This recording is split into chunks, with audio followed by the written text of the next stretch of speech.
കഴിഞ്ഞ ദിവസം big boss Malayalam season 4 റണ്ണറപ്പായ, അതായത് ആ സീസണിലെ ഒരു മികച്ച മത്സരാർത്ഥിയായിരുന്നു ബ്ലെസ്ലിയെക്കുറിച്ചൊരു വാർത്ത കണ്ടു. കുറച്ച് 2-3 ദിവസമായിട്ട് കണ്ടിട്ട് അതിനെക്കുറിച്ചൊരു വീഡിയോ ചെയ്യണമെന്ന് വിചാരിക്കുകയായിരുന്നു. ബ്ലെസ്ലിയുടെ വാർത്ത എല്ലാവരും കേട്ടു. ആ കുട്ടി എന്തോ ഒരു തട്ടിപ്പ് കേസിൽ എന്തോ ചൈനയിലേക്ക് ക്രിപ്റ്റോ കറൻസി ആയിട്ട് എന്തോ ഫണ്ട് പൈസ കടത്തി, ക്യാഷ് തട്ടിച്ച് കടത്തിയത്, എന്തോ ജോലി വാഗ്ദാനം ചെയ്ത് ക്യാഷ് തട്ടിച്ചു, അങ്ങനെയുള്ള കുറച്ച് കാര്യങ്ങളായിട്ട് എന്തോ ഇപ്പം ബ്ലെസ്ലി റിമാൻഡിലാണ്. അത് കണ്ടപ്പോൾ ശരിക്കും വിഷമം തോന്നി. കാരണം എനിക്ക് ആ സീസണിൽ നല്ല ഇഷ്ടപ്പെട്ട ഒരു വ്യക്തിയായിരുന്നു ബ്ലെസ്ലി മാത്രമല്ല, ഡോക്ടർ റോബിൻ, ദിൽഷ, അങ്ങനെ കുറേ പേരുണ്ടായിരുന്നു. നമ്മുടെ റിയാസ്, ജാസ്മിൻ, നിമിഷ, അഖില്, ഡെയ്സി, ലക്ഷ്മിപ്രിയ, അങ്ങനെ കുറേ നല്ല മികച്ച മത്സരാർത്ഥികളുണ്ടായിരുന്ന ഒരു സീസണായിരുന്നു ബിഗ് ബോസ് മലയാളം സീസൺ 4. ആ സീസണിനെ കവച്ചു വെക്കാൻ ഒരു സീസൺ ഇതുവരെ മലയാളത്തിൽ വേറെ ഉണ്ടായിട്ടില്ല. അതൊരു ഹിറ്റ് സീസൺ മാത്രമല്ല, നല്ല സ്റ്റാൻഡേർഡ് സീസൺ കൂടിയായിരുന്നു എന്നാണ് ഞാൻ വിചാരിക്കുന്നത്. കാരണം റീച്ച് 2 രീതിയിലുണ്ടാവുമല്ലോ, നെഗറ്റീവ് റീച്ചും പോസിറ്റീവ് റീച്ചും ഉണ്ടാവും. നെഗറ്റീവ് റീച്ച് ഒരുപാട് കിട്ടിയൊരു സീസണായിരുന്നു സീസൺ 6. പക്ഷേ സീസൺ 4 അതുപോലെ ആയിരുന്നില്ല. സീസൺ 4 നല്ല റീച്ച് ഉണ്ടായിരുന്നു, പക്ഷെ അത് പോസിറ്റീവ് റീച്ചായിരുന്നു. ഓക്കെ, ആ സീസണെ കുറിച്ച് സംസാരിക്കാനല്ല ഞാൻ ബ്ലെസ്ലിയെ കുറിച്ച് പറഞ്ഞപ്പോൾ അത് ജസ്റ്റ് ഒന്ന് പറഞ്ഞതേ ഉള്ളൂ.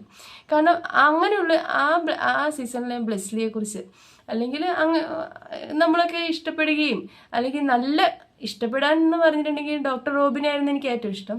ഞാൻ ബ്ലെസ്ലി എന്ന് പറഞ്ഞാൽ ഡോക്ടർ ഫ്രണ്ട്ഷിപ്പ് ഉണ്ടായിരുന്നു, അവരുടെ ഒരു പോസിറ്റീവ് ഗ്യാങ് ആയിരുന്നു. അപ്പോൾ അങ്ങനെ നമ്മൾ ബ്ലെസ്ലിയെയും ശ്രദ്ധിച്ചു തുടങ്ങിയതാണ്. ബ്ലെസ്ലിയുടെ പ്രത്യേകത എന്ന് പറഞ്ഞാൽ നല്ലൊരു മൈൻഡ് ഗെയിമറാണ് ബ്ലെസ്ലി. അത് നമുക്ക് സമ്മതിച്ചു കൊടുക്കാതിരിക്കാൻ പറ്റില്ല. അത് മാത്രമല്ല, ഏത് ടാസ്ക് ഉണ്ടായാലും എന്ത് കാര്യം ഉണ്ടായാലും അതിലൊരു ലൂപ്പ് ഹോൾ ഉണ്ടെങ്കിൽ അത് അതായത് ലൂപ്പ് ഹോൾ വിദഗ്ധൻ എന്ന് പറയില്ലേ, അത്രയ്ക്ക് മിടുക്കനായിട്ടുള്ളൊരു മത്സരാർത്ഥിയായിരുന്നു. അത് പുള്ളിക്ക് സപ്പോർട്ടായിട്ട് ഒരുപാട് കഴിവുകൾ, പാട്ട് പാടാൻ, ഒരു ഡാൻസിന്, പുള്ളിക്ക് അങ്ങനെയുള്ള ടാലൻറ്റും കൂടി ഉള്ള വ്യക്തിയാണ്. അപ്പം നമ്മളൊക്കെ പ്രതീക്ഷിക്കുന്നതെന്ന് വെച്ചാൽ ബ്ലെസ്ലി ഇപ്പം പുറത്തിറങ്ങി കഴിഞ്ഞാലും എല്ലാവരും ഈ ബിഗ് ബോസ് സീസണിലുള്ള എല്ലാം നമ്മൾ സിനിമയിൽ അഭിനയിക്കണം, അങ്ങനെയുള്ള പല ആഗ്രഹങ്ങളും കൊണ്ട് നടക്കുന്നത്. പക്ഷെ ബ്ലെസ്ലിയെ പോലുള്ളൊരു വ്യക്തിക്കൊക്കെ ആ സമയത്തൊക്കെ ഏറ്റവും കൂടുതൽ പറഞ്ഞാൽ ബ്ലെസ്ലിയൊക്കെ എന്തായാലും സിനിമയിൽ രക്ഷപ്പെടും, ബ്ലെസ്ലിക്ക് ഒരുപാട് സിനിമ ഓഫേഴ്സ് വന്നിട്ടുണ്ട്, അല്ലെങ്കിൽ അങ്ങനെ ഞാനും വിചാരിച്ചു. സത്യമാണ്, ബ്ലെസ്ലിക്ക് ഇപ്പം ഡോക്ടറൊക്കെ ഒരുപാട് സിനിമ ചെയ്യണമെന്ന് ആഗ്രഹിച്ചു. അപ്പോൾ ഒരുപാട് പേര് ഡോക്ടർക്ക് എന്ത് കഴിവാണുള്ളത് അങ്ങനെ ഇങ്ങനെയൊക്കെ ചോദിക്കുന്നുണ്ടായിരുന്നു. പക്ഷേ ആ സമയത്തും കമൻറ്റുകളിൽ വന്നുകൊണ്ടിരുന്നതെന്ന് പറഞ്ഞാൽ ബ്ലെസ്ലിക്ക് ഒരുപാട് കഴിവുണ്ട്, അങ്ങനെ വളരെ ടാലൻ്റ് ഉള്ളൊരു വ്യക്തിയായിട്ടാണ് ബ്ലെസ്ലിയെ എല്ലാവരും കണ്ടിരുന്നത്. ശരിക്കും പറഞ്ഞാൽ ആ കുട്ടിക്ക് യൂട്യൂബിലൊക്കെ ഒരു മ്യൂസിക്, ആ ഒരു പാട്ടൊക്കെ ഭയങ്കരമായിട്ട് വൈറലായി, യൂട്യൂബിലും ഇൻസ്റ്റഗ്രാമിലൊക്കെ വൈറലായി. അല്ലെങ്കിൽ പുള്ളിക്ക് യൂട്യൂബ് 2 മില്യൺ ഫോളോവേഴ്സ്, എത്രയോ ഫോളോവേഴ്സ് ഉള്ള യൂട്യൂബൊക്കെ ഉണ്ട്. അങ്ങനെ പുള്ളി ആ ഒരു രീതിയിൽ, ആ ഒരു മേഖലയിൽ രക്ഷപ്പെട്ടു പോകണം എന്നാണ് ഞാൻ ആഗ്രഹിച്ചത്, അങ്ങനെ ചെയ്യുമെന്നാണ് വിചാരിച്ചത്. പക്ഷെ കുറച്ചു കാലമായിട്ട് ബ്ലെസ്ലി ഒന്നിലൊന്ന് ആക്റ്റീവ് അല്ല, കുറച്ച് കൂടുതൽ കാലമായിട്ട് ബ്ലെസ്ലിയെ കുറിച്ച് വലുതായി ഒന്നും കേൾക്കുന്നില്ല. ബാക്കിയുള്ളവരൊക്കെ അവിടെ ഇവിടെ എന്തെങ്കിലുമൊക്കെ കേട്ടാലും ബ്ലെസ്ലി കഴിഞ്ഞ ഒരു കുറച്ച് നാളുകൾക്ക് മുമ്പ് ഒരു ക്രിക്കറ്റ് മാച്ച് ഇവർ നടത്തിയപ്പോൾ ആ സമയത്ത് ഡോക്ടറും ബ്ലെസ്ലിയൊക്കെ ഒരു ടീമിലായിരുന്നു. അവരെ ആ ഒരു ടീമിൽ കാണാൻ സാധിച്ചു. അന്നൊരു ഇൻ്റർവ്യൂ ഒക്കെ വന്നിട്ടുണ്ട്. ആ ഇൻ്റർവ്യൂവിൽ പറയുന്നുണ്ടായിരുന്നു ചൈനയിലാണ് എന്തൊക്കെയോ കാര്യങ്ങൾ ചെയ്യുന്നു, ട്രേഡിങ്ങോ അങ്ങനെയുള്ള കാര്യങ്ങളൊക്കെയാണ്, പിന്നെ മില്യനെയർ ആവണം, അതാണ് ആഗ്രഹം, ലക്ഷ്യം എന്നൊക്കെയുള്ള രീതി. പക്ഷേ അന്നേരം അതൊക്കെ കേട്ടപ്പോൾ വിചാരിച്ചില്ല കേട്ടോ. പക്ഷെ ഇങ്ങനെയൊരു ചതിയിൽ, അല്ലെങ്കിൽ ഇങ്ങനെയൊരു അബദ്ധമാണോ കുട്ടി ചെയ്തുകൊണ്ടിരിക്കുന്നതെന്ന്. ശരിക്കും ഞാൻ അബദ്ധം എന്ന് പറയാൻ കാരണം എന്താണെന്നറിയോ, ഇവരൊക്കെ മനഃപൂർവ്വം ഒക്കെയാണോ, ഇതൊക്കെ വലിയ തെറ്റാണെന്ന് അറിഞ്ഞുകൊണ്ടാണോ ഇതൊക്കെ ചെയ്യുന്നതെന്ന് പോലും ചിലപ്പോൾ സംശയിച്ചു പോകും. കാരണം ഈ ഒരു ജനറേഷൻ ഉണ്ടല്ലോ, ഈ ഡിജിറ്റൽ ഈ യുഗത്തിൽ എങ്ങനെയാണ്, കുറേ പേരൊക്കെ അറിഞ്ഞുകൊണ്ട് തന്നെ തെറ്റാണെന്ന് അറിഞ്ഞുകൊണ്ട് തന്നെ ചെയ്യുന്നവരുണ്ടാവും. ഇതിപ്പം ബ്ലെസ്ലി അങ്ങനെയല്ല ആണെന്നൊന്നും വാദിക്കുകയല്ല ഞാൻ, എങ്ങനെയാണെന്ന് അറിയത്തില്ല. എൻ്റെ ഒരു ചിന്താഗതി നമുക്ക് പറഞ്ഞാൽ കുടുങ്ങിപ്പോയതാവില്ലേ എന്നൊരു തോന്നൽ എനിക്കിങ്ങനെ കുടുങ്ങിപ്പോയതാവാം, നമുക്കൊന്നും പറയാൻ പറ്റത്തില്ലല്ലോ. കാരണം ഇപ്പോഴത്തെ ഒരു രീതിയിൽ കുറേ പേരൊക്കെ മനഃപൂർവ്വം അത് അറിഞ്ഞുകൊണ്ട് ചെയ്യുന്നവരുണ്ടാവും. കുറേ പേര് മെജോറിറ്റിയും ഇങ്ങനെയുള്ള അബദ്ധങ്ങളിൽ ചെന്ന് പെടുകയാണ് ചെയ്യുന്നത്. ഇതൊക്കെ ഒരു ചെയിനായിട്ട് ഉള്ളൊരു ക്രൈംസാണ്. അതിൽ ഏതെങ്കിലും ഒരു ചങ്ങലയായിട്ട് നമ്മൾ കുടുങ്ങിപ്പോയി പിന്നെ അതിൽ നിന്ന് ഒരു തരത്തിലും രക്ഷ ഉണ്ടാവില്ല. അതിൽ നിന്ന് പിന്നെ അവർക്ക് തിരിച്ചറിയുമ്പം അതിൽ നിന്ന് പുറത്ത് കിടക്കാൻ പറ്റില്ല. അല്ലെങ്കിൽ അവരത് കിടത്തില്ല, പുറത്ത് അവർ വിടില്ല. പിന്നെ ഇങ്ങനെ അല്ലെങ്കിൽ ഇങ്ങനെ പെട്ട് അകത്ത് കിടക്കേണ്ടി വരും. അങ്ങനെയുള്ളൊരവസ്ഥ നമ്മുടെ ഈ കുട്ടികളൊക്കെ ഉണ്ടല്ലോ. പണ്ടൊക്കെ നമ്മുടെ സർക്കിളൊക്കെ എന്ന് പറഞ്ഞാൽ ഫാമിലി അല്ലെങ്കിൽ ഫ്രണ്ട്സ്, നമ്മൾ പഠിക്കുന്ന സ്ഥലങ്ങൾ അല്ലെങ്കിൽ നമ്മുടെ ജോലി മേഖലകളൊക്കെ ആയിട്ട് ആ ഒരു സർക്കിള് നമ്മുടെ ചുറ്റുവട്ടത്ത് തന്നെയായിരുന്നു നമ്മുടെ സർക്കിൾ. പക്ഷേ ഇപ്പോഴത്തെ കുട്ടികളുടെ സർക്കിൾ എന്ന് പറഞ്ഞാൽ നമ്മളല്ല, നമ്മുടെ ചുറ്റുവട്ടത്തുള്ളവരൊന്നും അവരുടെ സർക്കിളിൽ പെടുന്നില്ല. ഈ ലോകത്ത് എവിടെയൊക്കെ ഇരുന്ന് എന്തൊക്കെ രീതിയിൽ ഉള്ള ഏതൊക്കെ ആളുകളുമായിട്ടാണ് അവരുടെ നിയറസ്റ്റ് പേഴ്സണായിട്ട് അവരെയൊക്കെയാണ് കാണുന്നത്. നമ്മളൊക്കെ പറയുന്ന പല കാര്യങ്ങൾക്കും നമ്മൾ വാക്കിനേക്കാളൊക്കെ ഒരുപാട് വില അവരുടെയൊക്കെ വാക്കുകൾക്കും അവരുടെയൊക്കെ തിയറികൾക്കും അവർ സംസാരിക്കുന്ന കാര്യങ്ങൾക്കൊക്കെ കൊടുക്കുകയാണ്.